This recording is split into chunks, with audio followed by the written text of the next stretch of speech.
Hello friends, welcome back to the video where we are going to construct another robot. This time we are going to construct a drummer as a part of robotics construction level 2. So let's look at our objectives from this video.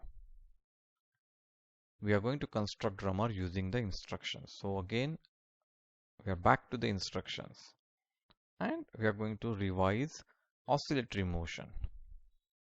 Let's start with step 1. Step 1 has two single bars and we are going to connect some flat rotators. Now if you see on this single bar we have connected a flat rotator here. On this side also we have connected a flat rotator. Watch the direction of the bolt heads. This is our push-pull rod. In our oscillatory motion we need push-pull rod, and that is our push-pull rod because push-pull rod has holes at two ends. Similarly, we are also creating a pendulum rod here where we are attaching two flat rotators next to each other. Look at the direction of the bolts and see also where the flat rotators are. One is on the front side or one is on the back side. Again, we have two holes and this is our pendulum rod, and this is the hole where we are going to mount this rod onto the fulcrum point.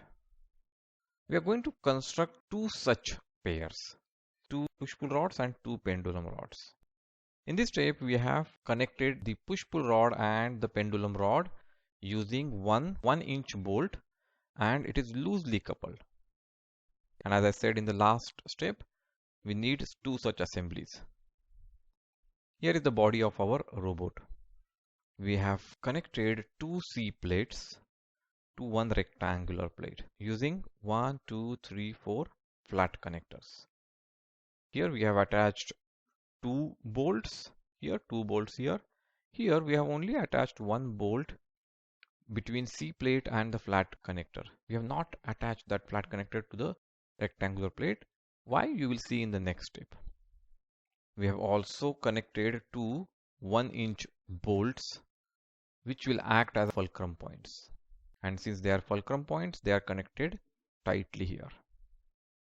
Then we want head for a drummer, and we have given that look using two bolts here and two spacers behind them as if they are eyes.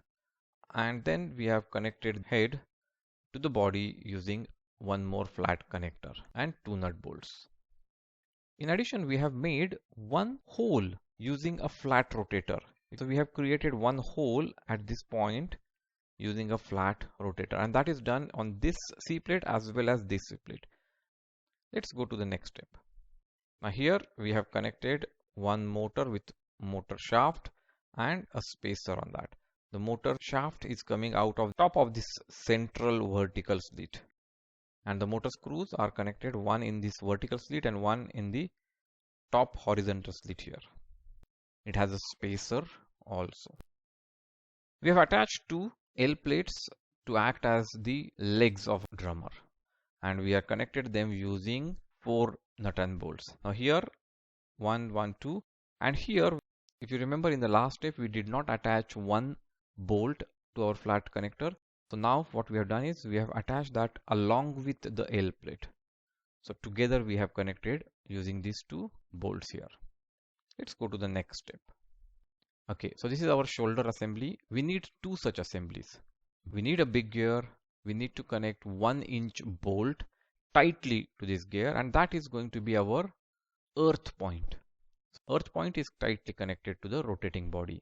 So it is connected with a nut here, and then on that we have put one spacer and one shaft lock to create space. As written here, we need two such assemblies. Now if you see here, this is our assembly A, which is the big gear assembly. We have connected using axle going through and through here, and we have put one spacer on both sides of C plate, and then we have attached our assembly A here, and we had created two such assemblies, so one here, and then we have secured them outside. Now we need to remember we have to position gear B, that is the big gear, in such a way that these earth points, they are diagonally opposite. It means if earth point is at top here, the earth point should be at bottom. they should be diagonally opposite to each other. We have mounted one medium gear onto the motor shaft and we have secured it using a hub here. On both the fulcrum points, we have inserted one spacer and one shaft lock. Let's go to the next step. Now we have mounted hand assembly, which we created in step 2.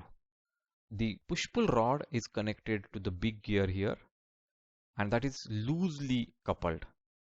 And same way push-pull rod here as well. Now if you can see, one is up, one is down.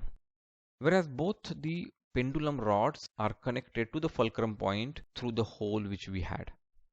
And that will ensure that one hand will be down and one hand will be up. And that is achieved by ensuring that earth point is diagonally opposite. Both these connections are loosely coupled. They are joined, so they are loosely coupled. Now let's create the drum assembly. We have one C plate, one L plate.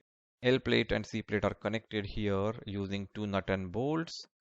Here what we have done is we have attached one axle, and onto the axle we have attached wheel.